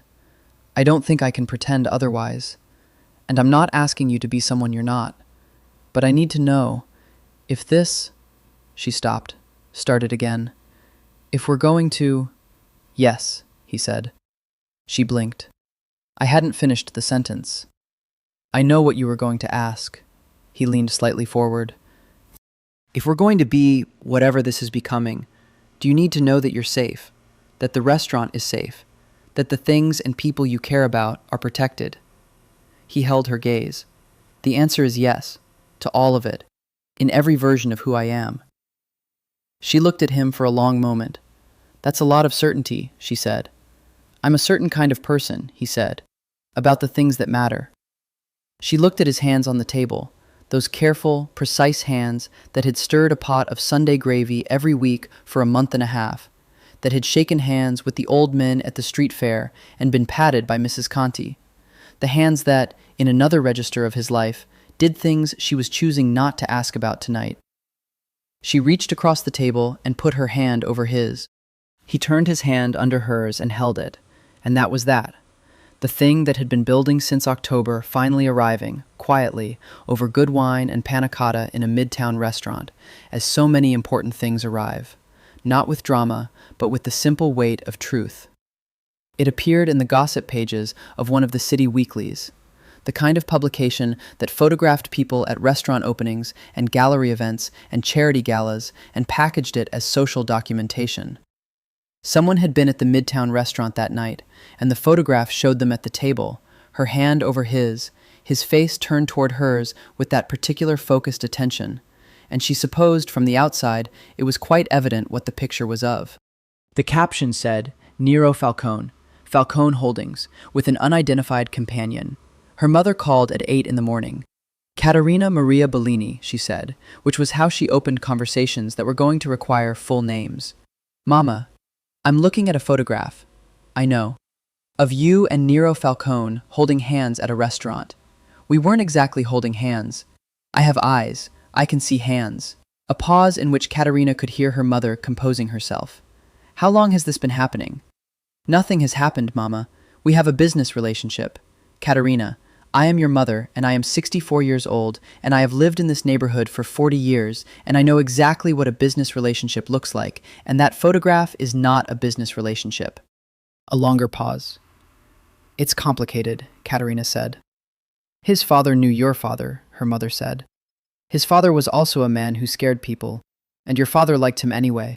And I used to ask your father why, and he said, because even men like that have something human in them, if you look in the right place. Another pause. Your father was not always right, but he was right more often than I gave him credit for. Are you saying you approve? I'm saying I'm frightened, her mother said simply. And I'm saying that I trust your judgment, which is not the same thing. Come for dinner on Sunday. I have the restaurant. Come for dinner after the restaurant. Yes, Mama. He called that afternoon. You saw the photograph, he said, when she picked up. My mother called. My lawyer called. A pause. I apologize. That restaurant should have been more private. You don't control everything, she said. I prefer to control what I can. His voice had an edge she recognized now, the tightening when something had occurred that he hadn't anticipated and didn't like. How are you? Fine, she said. Slightly famous, apparently. The publication is minor. It won't... Nero, she cut him off gently. It's all right. I'm a 31-year-old woman who had dinner with someone and held his hand. I don't need to be apologized at. A silence. Then, your uncle called my office. She closed her eyes. Sal. He left a message with my assistant. The message was specific. I will speak to Sal. He's protective of you, Nero said, and she heard something in it. Not resentment, but something almost like approval, reluctant and surprised. He is, she said, annoyingly so. What did the message say? That if I was using you to get access to the restaurant and the neighborhood, he would make his feelings known. A pause. His phrasing was more colorful. I'm sorry. Don't be. He was quiet for a moment. He's right to ask the question. She was still. And the answer? The answer, he said slowly, is that I bought the building before I met you. The restaurant was a calculation, And then I ate your father's Sunday gravy and sat in that room, and things stopped being a calculation and became something else. What's something else? The thing that has me calling you the afternoon after a photograph appears, instead of telling my lawyer to manage it and moving on, he said. That's something else. She sat with that. Come to Sunday dinner at my mother's, she said. A silence so complete she could hear him breathing. You're inviting me to meet your mother, he said. She's making Sunday dinner. I'll be there after service. You should come. Another silence. Caterina, you said you wanted things between us that I know about. I want things between us that she knows about. She paused. Also, she's going to find a way to meet you regardless, and if I control the circumstances, it will be less traumatic for everyone involved. A quiet sound that was, she was fairly certain, him suppressing a laugh. What time? 8 o'clock. Don't bring anything. She'll have already made everything, and bringing something implies you think it isn't enough, and she will be offended. Noted, he said. 8 o'clock. She hung up and thought about her father, who had looked at men who scared people and found something human in them if he looked in the right place. She was looking. What she found continued to surprise her. Rosa Bellini lived 3 blocks from the restaurant, in the same apartment she'd shared with Domenico for 28 years, which she had not changed in any material way since his death, except to add a second lock to the front door, which she'd been meaning to do for years, and finally had the authority to decide on herself. She was 64 and looked 55, with the dark eyes and strong opinions of a Campanian woman who had built her life in a foreign city with the same combination of charm and stubbornness that her daughter had inherited. She cooked the way she breathed, constantly, without planning it, the apartment always smelling of something.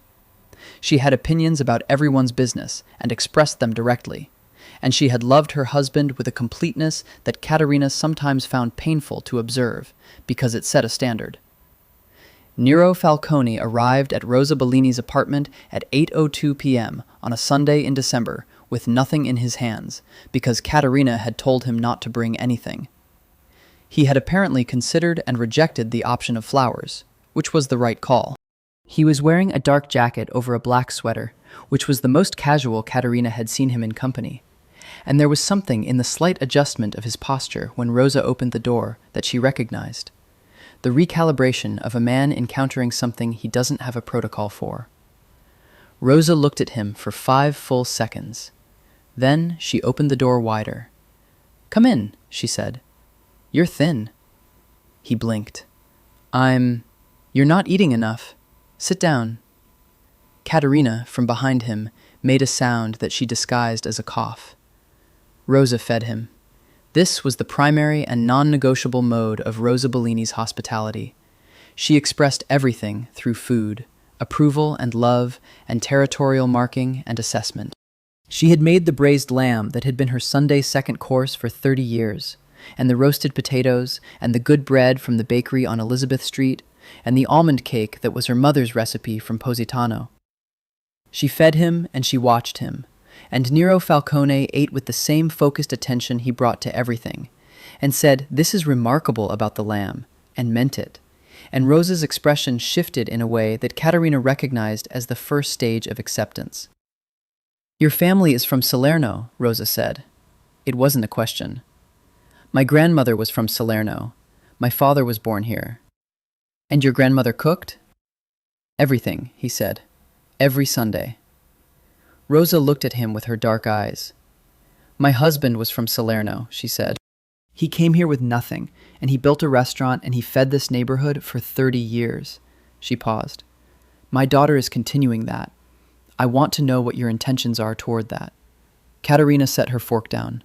"Mama, I'm talking to him, not you." Nero met Rosa's eyes steadily. "I have signed a 10-year lease with favorable terms that ensures Bellini's remains in operation in a renovated space. I have designed the renovation to preserve the character of the restaurant while improving its capacity and function." He paused. "I am also, separately, hoping to be welcome at your daughter's table for reasons that aren't business." Rosa looked at him for a long moment. She poured more wine into his glass without asking. "My husband would have had things to say to you about the way you do business," she said. "I imagine he would," Nero said, without flinching. He also would have said that a man who comes to someone's table and eats what is offered and says, "This is remarkable," and means it, that man has something good in him. She looked at her wine glass. Domenico believed that. "With respect," Nero said quietly, "it's true." A silence. Rosa looked at Caterina. Something moved between them, the particular wordless communication of mothers and daughters who have known each other for 31 years. Then Rosa said, "There is more lamb. You will have more lamb." He had more lamb. They walked back to the restaurant afterward. Caterina needed to check on the closing, a Sunday habit she'd never been able to break. And the night was cold and clear, the December air sharp enough to see your breath. He walked beside her without the distance that had characterized the earlier weeks, close enough that his arm occasionally brushed hers. "Your mother is remarkable," he said. "She is terrifying is what she is." Also that. He was quiet for a moment. "She asked me directly whether I was good for you. I don't think people have ever asked me that before. Usually they ask whether I'm dangerous, or whether I'm profitable, or whether I'm—" He stopped. "But that's not the same question." "No," Caterina said. "What did you tell her?" "I told her I intended to be." She looked at him. He was looking straight ahead, at the street in front of them, but she could see the set of his jaw, the particular quality of determination that was so much a part of him. "That's a good answer," she said. "It's an honest one." He turned to look at her. "I'm not going to make you promises I'm not certain I can keep. I've watched people do that and seen what it costs." He paused. "What I can promise is what I intend." "Intending is enough to start with," she said. He stopped walking. She stopped too, and turned, and he was looking at her in the way he'd looked at her that first evening she'd gone out to his table and found him holding a glass of her father's Barolo and looking at it like it was telling him something. He kissed her. It was, like everything about him, not tentative. It was deliberate and unhurried and warm. One hand curved along her jaw, and it tasted like Rosa's wine and winter air. She kissed him back. Mulberry Street went about its December business around them, a couple walking a dog, someone's exhaust turning white in the cold, and they stood on the sidewalk and the city held them in its ordinary, extraordinary way. When they stepped apart, he kept his hand at her jaw for a moment longer, looking at her. "Come upstairs," she said. He looked at her. "I live on Prince Street," she said. "I have better wine than my mother." "I don't doubt it," he said. They walked. He had a way of taking up a room that she had thought would feel overwhelming in her apartment, the place that was entirely hers, the small rooms on the third floor of the Prince Street building, with its particular arrangement of books and plants and the cluttered kitchen and the photograph of her father on the windowsill. It didn't feel overwhelming. He moved through it with the same consideration he moved through everything, looking at things without touching them, reading the room the way he read everything, the books on the shelves, the dishes she had from her grandmother, the way she had arranged the kitchen. She watched him from the doorway with the wine she'd opened and thought, "He is trying to understand me. He does this everywhere." "Your father," he said. He was looking at the photograph on the windowsill.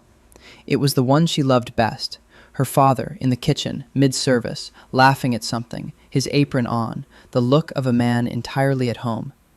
"Yes. He looks happy." "He was happy," she said. "That was one of his gifts. He was constitutionally happy in a way that some people are, and it made everyone around him happy, and I've spent 3 years trying to—" She stopped. "Trying to carry that forward." "You have," he said. He turned from the photograph to look at her. "I've sat in that room.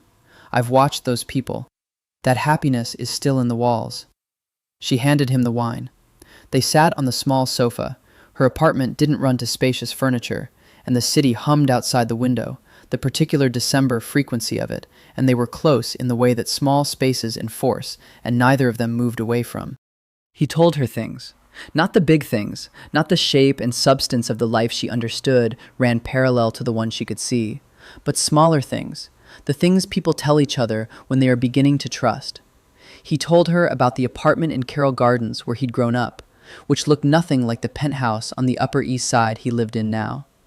He told her about a trip he'd taken to Sicily when he was 20, the only time he'd been to Italy, standing on a cliff above the sea, thinking that somewhere across this water was where his family came from. She told him about her father. She talked about him for a long time, the Sunday mornings in the kitchen, the way he had of teaching without quite teaching, the way she'd learned to read a room from watching him work a dining room. The last conversation they'd had, which had been about nothing in particular, just Tuesday afternoon nothing. And she'd been grateful for years that the last thing they'd said to each other was ordinary. He listened. He was a man who could listen without filling the space, which was rarer than it should have been. Later, much later, when the wine was done and the street outside was quiet, he looked at her and said, "I should go." "You should," she agreed. Neither of them moved. "Caterina," he said. "I know," she said. He kissed her again, different this time, slower, with the particular attentiveness of a person who knows they are learning something they want to remember exactly. When he left, she sat in the quiet of her apartment for a long time before sleeping, holding the feeling of the evening carefully, like something fragile. December built around them. The restaurant was the busiest time of year. Holiday parties, family dinners, the neighborhood gathering itself together against the cold and the dark. And Caterina was in the kitchen 11 hours a day and loving it, the particular joy of a restaurant in its season. He came.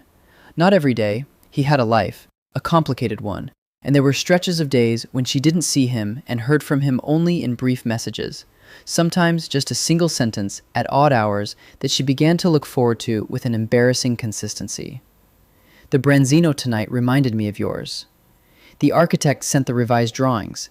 The kitchen is exactly right. Are you awake?" That last one, at 1 a.m.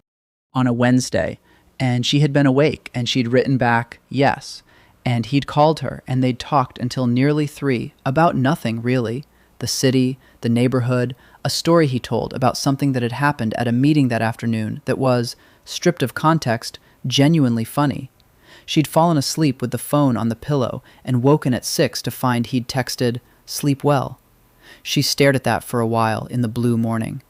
She was falling in love with Nero Falcone, and the thing that surprised her most was not how complicated that was, but how natural. The piece lasted until the 3rd week of December, which was when Marco Vitelli came to the restaurant. She didn't know who he was when he arrived. A man in his 50s, well-dressed, with the particular ease of someone who has never in their life had to think about money or whether they were welcome in a room. He came in without a reservation, asked for a table, was told there were none available, and then asked for the owner. Gianni came to find her in the kitchen. "He says he's an old friend of your father's," Gianni said. His voice was neutral in the particular way it got when he was concerned but didn't want to show it. She came out. Marco Vitelli stood at the bar with the easy patience of someone accustomed to being waited for. He smiled when he saw her, a warm smile, the practiced warmth of someone who has used charm as a tool for a very long time. "Caterina Bellini," he said. "The last time I saw you, you were about 12 years old, doing homework at the corner table." She looked at him. The name arrived in her memory, Vitelli. Her father had mentioned him occasionally, not warmly, but with the neutral tone he used for people he had complicated feelings about. Old money, old connections. "Mr. Vitelli," she said. "Please, Marco." He gestured around the restaurant. "Beautiful place. Your father would be so proud." "Thank you. What can I do for you?" He accepted her briskness without offense. "I heard you've been having some interesting conversations about the building, about the lease." She looked at him steadily. "Where did you hear that?" "Little Italy is a small neighborhood, even now." He smiled. "I also have friends in common with the Riva family." There it was. "You have a seat at the bar if you'd like a drink," she said. "The tables are full." "I don't need a table. I need 5 minutes." He leaned slightly toward her, lowering his voice. "The Rivas are serious about this block. They have a competing offer for the Falcone building that is significantly above market. If that offer closes, and it may, your 10-year lease is worth the paper it's printed on, no more." "Falcone Holdings owns the building," she said. "Falcone Holdings is under legal scrutiny regarding the acquisition. You may have heard." He said it with the smoothness of someone delivering information they know is a weapon. If the acquisition is successfully challenged, the building reverts to a disputed status and your lease becomes complicated. She held his gaze. Why are you telling me this? Because I'm in a position to facilitate an agreement with the Rivas that includes a long-term lease for Bellini's at terms very similar to what Falcone offered. The restaurant stays, the gravy continues. He smiled. And you extract yourself from a relationship with a man who, with respect, brings problems wherever he goes. She was quiet. The dining room was full and warm around them, and she could hear Marco in the kitchen and Gianni doing the table check and the sound of a table laughing at something. Good night, Mr. Vitelli, she said. Caterina, thank you for coming. The bar is available if you'd like a drink before you leave. She turned. Gianni will take care of you. She went back to the kitchen. She called Nero at 11 that night, after service, sitting in the closed restaurant with a glass of wine and the receipts she'd been too distracted to finish. He answered immediately. What's wrong? She'd barely said his name. Marco Vitelli came to the restaurant tonight, she said. A silence. Then, very carefully, what did he say?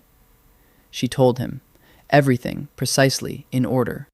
He listened without interrupting. When she finished, there was a silence that had a particular quality, not emptiness, but the quality of a room where a decision is being made. The legal challenge to the acquisition, she said. Is it real? It's being attempted, he said. It is not going to succeed. How certain are you? Completely. His voice was very level. Vitelli is a messenger. He's carrying someone else's strategy. What he told you was designed to make you doubt the lease and doubt me, in that order. A pause. Do you? She looked at her wine glass. Tell me honestly, she said. Is there anything about the acquisition that could be used to unwind it? There are things about the acquisition that, framed a particular way, could be made to look problematic. Yes, he said it directly. Those things will not be framed that way, because the people who could frame them have been persuaded not to. Persuaded. She held that word. Nero, she said. I know what you're asking. His voice was quiet. I'm not going to lie to you. This is what my world looks like. I've told you that. I've never hidden it. No, she said. You haven't. Does it change things? She sat in her father's restaurant, in the warm dark of it, with the receipts on the bar and the chairs up on the tables and the smell of the evening still in the walls. No, she said, it doesn't change things. But I want you to know that I'm not someone you need to manage or protect from information. I'm someone you can tell the truth to. That's why I answered the phone at 11 o'clock, he said, with a quietness that meant more than quietness usually did. She breathed. Come on Sunday, she said. I'll make the artichokes. Sunday, he said. The renovation began on January 3rd. Caterina had negotiated a 60-day closure from January 1st through the end of February, during which the building would undergo the structural work, the kitchen expansion, the new dining room layout. She'd use the time to plan the reopening, to source new equipment, to refine the menu that would carry forward her father's legacy into the new space. She'd also spent the first week of January doing nothing at all, which was the first time she'd done that since her father died. Nero had asked where she wanted to go. She'd said Salerno. They flew to Naples and drove down the Amalfi Coast in a rented car, her insistence on the rental. She'd said she wanted to drive, and she had, while he sat in the passenger seat with the particular ease of someone who is not accustomed to being driven and is choosing to be fine with it. Salerno in January was cold and gray and beautiful, the old city rising up from the harbor with the specific dignity of places that have been themselves for a very long time. They stayed in a small hotel in the historic center, nothing like what she imagined he was accustomed to, and he said nothing about it and seemed, she thought, genuinely unbothered. She found the street her father had grown up on. She'd had the address from his papers. Her mother had kept everything, and they walked it on the second morning, in the salt wind coming off the sea, and she stood in front of a building that looked much as it must have looked when her father was a boy, and felt the strange vertigo of being in the origin story of someone you love. Nero stood beside her and said nothing, which was exactly right. He would have liked you, she said, under different circumstances. What circumstances would have been different? If you'd come to the restaurant as a customer and not as the man trying to buy the building, she smiled slightly. He didn't have much patience for the other things, but he could see what was real in people. That was his gift. What does he see when he looks at me? Nero said. He said it in the present tense, which she noticed, which she loved him for. She turned to look at him. The wind moved his hair. He looked, in this gray January street in the city his grandmother had come from, slightly undone from the version of himself he wore in New York. Not less himself, but more openly himself, as if distance from the life he maintained there had loosened something. He sees a man who is trying to be more than what he was made to be, she said. He held her gaze. The thing in his face, that deep, careful attention, shifted into something warmer, something she was still learning the name of. Is that what you see? He said. That's what I see, she said. He took her hand. She held it. They stood in her father's street and let the wind move around them. On the last day, they went to find the address Nero had for his grandmother's home, a number in the Orto Botanico district, high on the hill above the city. The building had been converted to apartments. The neighborhood had changed, as all neighborhoods change. But the view was there, the harbor below, the Gulf of Salerno, the mountains behind. She watched him stand at the edge of the view, looking out at the water. He was very still. She used to describe this, he said. The water. She said it was so blue in summer that you thought it was painted. She said you couldn't believe a color could be that real. It probably is that blue, Caterina said. In summer. I know. He turned from the view to look at her. I'm going to come back in summer. She looked at him. With you, he said. She held his gaze. You're very certain about things, she said. About this, he said. Yes. She thought about certainty, about the kind that was stubbornness and the kind that was faith, about her father, who had been certain that his Sunday gravy would matter to people, and had been right, about her own certainty, the one she had been moving toward since October, that this man who had walked into her restaurant with an eviction letter and eaten her father's gravy was one of the realest things she'd found in years. In summer, she said. He smiled. The real one, the full one, the one she'd been working to earn since October. She thought she might be looking at it for a very long time. The new Bellinis opened on March 1st. She had planned for weeks and cooked for days. Trial runs in the new kitchen, which was everything the architect's plans had promised and more, with its doubled prep space and its updated equipment and its ventilation system that actually worked. The kitchen smelled the way it should, of possibility and heat, and she stood in it on the morning of the soft opening and felt her father in every corner of it. The dining room was the same and different. The corner entrance worked exactly as Nero had said it would, pulling light in from two directions. The table spacing was generous without feeling empty. The pendant lamps, her father's lamps, salvaged and rewired, hung over the same red-clothed tables, which were the same tables which she had insisted on, and the contractor had thought she was being impractical and had been wrong. It looked like Bellini's. It felt like Bellini's. It was just more of itself. Gianni came in at 9 and stood in the middle of the dining room and turned slowly, taking it in. Good, he said. That was Gianni's highest register of approval. Marco, the sous chef, came in at 10, walked through the kitchen, said nothing for 2 minutes, and then said, "The 6-burner is a revelation," which for Marco was practically lyrical. Her mother came at noon and cried, briefly and without apology, and then put her apron on and asked what needed doing. Nero came in the evening, before service. She was in the kitchen when Gianni told her. She knew from his face, the careful neutrality of it, that it was him, and she took off her apron and went out. He was standing in the middle of the dining room, just standing, not at a table, not at the bar, in the middle of the room, looking at it. She came and stood beside him. He looked at her. His face had the thing in it she'd first seen in October, that night when he'd come back for the first time with no reservation, the thing that was the closest she had a word for to undone, but more so, older. It's still here, he said. It was always going to still be here, she said. It just needed a little more room. He put his arm around her. There it was, Not calculated, not careful, just his arm around her shoulders, pulling her against his side in the specific way of people who have crossed some threshold past which performance isn't necessary. "Your father would approve," he said.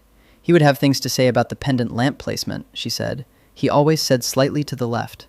She looked up. "But yes, he would approve." Gianni was watching from the edge of the dining room with an expression that, for once, was not neutral at all. She pretended not to see. The opening service was full, completely, impossibly full, with a waiting list and a line at the door that Gianni managed with his particular combination of warmth and ironclad structure. Every table turned twice.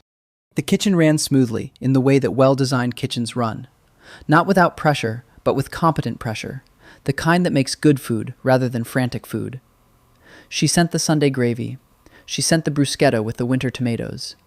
She sent the carbonara and the branzino and the stuffed artichokes, and Marco's cacio e pepe, which had become the dish people talked about when they talked about Bellini's. Old Mr. Giannotti was at his table by the window. He had dressed up, a jacket and tie she hadn't seen before, somewhat grand for the occasion, which moved her considerably. When she came out to greet him at the end of service, he took her hands in both of his and looked at her with the clear eyes of an old man who has seen many things. "Your father," he said. "Yes," she said. "He would be so pleased." She squeezed his hands. "I know he would." When she looked up, Nero was at the bar, watching her. He raised his glass slightly. Not a toast, just an acknowledgement. She held his gaze. This, she thought, this is what endures. Spring came to Little Italy in the particular way it always did, not with fanfare, but with increments, the light lasting longer each day, the street vendors reappearing, the particular quality of the air shifting from the closed-in cold of winter to something opening. The restaurant found its rhythm in the new space. The Sunday gravy was the anchor it had always been. The kitchen worked the way a good kitchen works, with the quality of a well-made thing, the components fitting together without strain. She and Nero found their rhythm too. He came on Sunday mornings still, for the gravy. He was good at it now, genuinely good. Not as good as she was, but that was years away, and she told him so, and he received this assessment with a characteristic lack of defensiveness, and said, "Then I'll keep coming on Sundays." And she'd said, "Yes, you will." He came on other evenings too. He came to the restaurant and sat at the bar or at table 7 and ate and watched the room with the proprietary warmth of someone who has come to understand why a place matters. He came to her apartment and learned the particular vocabulary of it, where the good wine glasses were, which window let in the best morning light, how she liked her coffee. She came, sometimes, to his penthouse on the Upper East Side, which was everything she expected it to be. Spare, deliberate, the architecture earning its space, a view of the park that was genuinely extraordinary. She noted the books on the shelves, which were not decorative, and the way the kitchen had been designed by someone who understood cooking, and the single photograph in the living room, which was old and slightly faded, and showed a woman she recognized from other photographs she'd seen. His grandmother, in front of a harbor that might be Salerno, squinting into the sun, laughing. She didn't comment on it. She didn't need to. The Riva situation resolved in the way such things resolve when the people behind them decide the cost exceeds the return. She didn't ask for details. She knew they had been persuaded to redirect their attention, and she knew what persuasion in Nero's world looked like, and she held that knowledge in the same compartment where she held everything else she'd decided to know and accept and not build her life around interrogating. Sal came around. It took 2 months and a Sunday dinner at her mother's, at which Nero showed up with a bottle of wine he'd been told not to bring. He'd asked her specifically what wine her uncle liked, which was how she knew he'd ignored the instruction deliberately and as a form of respect, and sat across from Sal for 3 hours while Sal tested him with questions that were sometimes direct and sometimes oblique and sometimes just the particular challenge of a man who looks at someone over a dinner table and decides what they're made of. At the end of the evening, when Nero and Caterina were at the door, Sal had shaken Nero's hand with a grip that said several things at once, and then said, in the plainest voice he had, "She's the best of us. You understand what that means." "I do," Nero had said. "Good," Sal had said, and that was that. One evening in April, warm enough now to open the restaurant's new window panels, the street air coming in with the smell of spring. She was closing down the kitchen when Nero appeared at the back door. He looked, she noted, like himself, which was to say composed and precise. But there was something in his face, a particular quality of presence, that she'd learned to read. Something had happened. She poured 2 glasses of wine. She sat at the prep counter. She waited. "There was a problem tonight," he said, "in the other part of my work." "Are you all right?" "Yes," he held her gaze. "Others aren't." She was quiet. "I want you to know what you're choosing," he said. "I want you to choose it with full information, not the version that makes it easier." She looked at him across the counter, this man who had been in her kitchen every Sunday for 6 months, who had stood in her father's street in Salerno and looked at the water, who had eaten her grandmother's stuffed artichokes and said, "This is extraordinary," and meant it, who ran a machinery she couldn't see and wouldn't ask about, and which was real. "I know what I'm choosing," she said. "Caterina." "Nero." She held his gaze. "I'm not choosing a version of you. I'm choosing you. That includes the parts I don't ask about." She paused. "What I need is that you're honest with me when it matters, that you don't manage me, that you don't decide what I can handle." "I'm here," he said, "because I decided you could handle it." She held that. "Then we're fine," she said. He looked at her for a long time. Something in his face, the thing that had been building since the first Sunday morning, the first glass of Barolo at the bar, the first time she'd stood close enough to feel the warmth of him at the stove, settled into something she didn't have a precise word for. Something like peace, if peace was possible for a man like him. She reached across the counter. He took her hand. The kitchen was warm and smelled of the evening's service, and the spring was outside the window, and the restaurant was all around them, holding them in it the way good places hold the people who have loved in them. "Come home," she said. He did. The feast of San Gennaro came around again in September, and Mulberry Street became itself in the way it always became itself for those days. The lights strung between buildings, the tables in the street, the smell of zeppole, the particular sound of the neighborhood gathered around its own celebration. Bellini's set up its tables outside, as it had every year, the Sunday gravy, the bruschetta with the summer tomatoes from the upstate farm, which were at their peak and were, this year, particularly extraordinary, the stuffed artichokes, the arancini that Lucia had perfected over the year and which people specifically asked about now, which made her stand slightly straighter when she carried the trays. Old Mr. Gennady was at his outside table in the September evening light, with his family around him, his daughter, his grandchildren, the generational gathering that the feast always produced. He was eating the Sunday gravy with the focused pleasure of a man who still, after all these years, takes the things that are good seriously. Caterina moved between the tables in the kitchen with the ease of someone who knows exactly where they are and exactly what they're doing. The new kitchen behind her, the old lamps above her, the street alive in front of her. She caught Gianni's eye across the dining room, and he gave her the look that meant service is perfect. And she gave him the look that meant, I know. Her mother was there, at a table with Sal and his wife and 2 of Sal's children, who were in their 20s and had come because they always came. Rosa was in the middle of a story that had everyone at the table leaning forward, which was Rosa's natural state. Nero arrived at 7. He came from the direction of Spring Street. She saw him from across the street, moving through the feast crowd with the contained ease of someone who has learned to move through crowds without pushing. And he was carrying 2 bottles of wine, which she was reasonably certain she had not told him to bring, which meant he had asked her mother, who had apparently told him what to bring, which meant there had been a conversation between Nero and her mother that she did not know about. She was going to be fine with this. He found her at the service table and set the wine down and looked at her the way he always looked at her, the full attention look, the one that still, after 8 months, made her aware of herself in a way that was not uncomfortable, but was definite. You told her not to tell me, she said. I didn't tell her not to tell you, he said. I simply didn't tell her to tell you. That's a distinction without a difference. It's a distinction that saved me the argument. His mouth curved. She took the wine. She looked at the label, which was significant. A Terrassi from a small producer in Campania that she happened to know very well, because it was the wine her father had always ordered for special occasions, and it was not a wine you found easily. "Where did you find this?" she said. I asked your Uncle Sal. He said it with the particular neutrality of someone who is pleased with a solution and choosing not to make too much of it.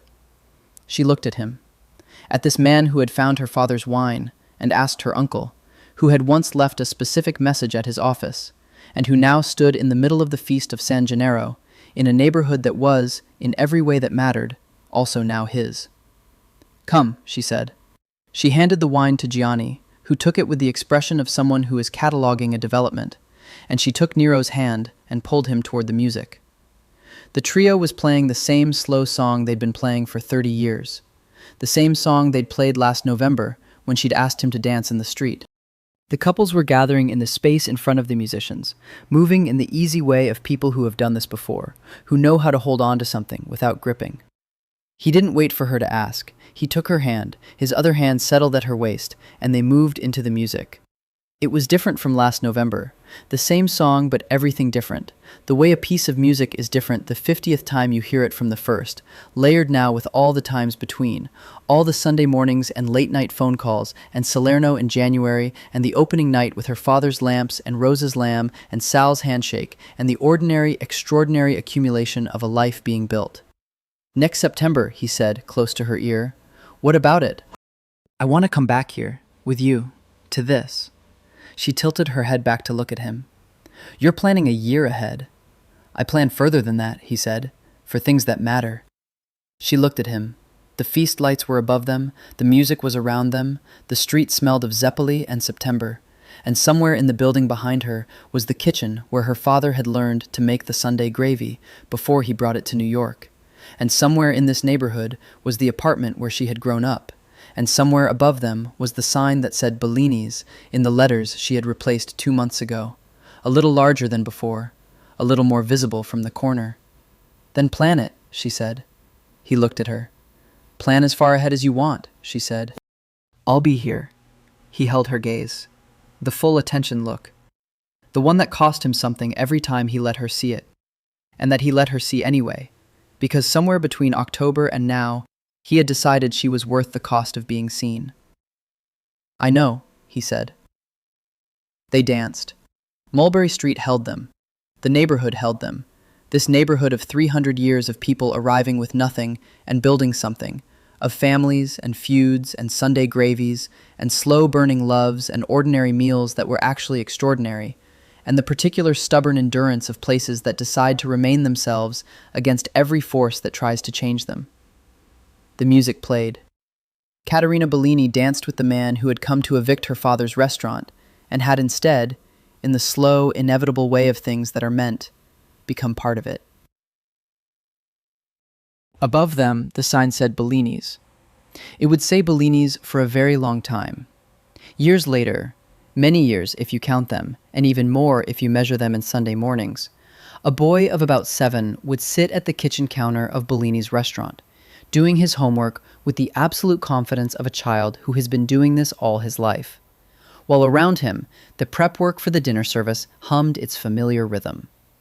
He had his mother's dark hair and his father's gray eyes, and the particular quality of attention that people who watched him carefully recognized as something inherited, something old in the blood. When the Sunday gravy was ready, he would be given the first bowl, as he always was.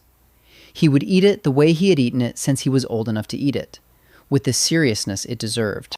And sometimes, when his father thought no one was watching, he would stand at the doorway of the kitchen and look at his mother at the stove, and the look on his face would be the most unguarded thing about him, which is saying a great deal, because he was not a man given to leaving himself uncovered. And his mother would turn from the stove, as she always did at the exact right moment, as if she'd always known he was there, and she would meet his eyes, and something would pass between them that had no name but didn't need one. The gravy murmured in the pot. The restaurant held its breath.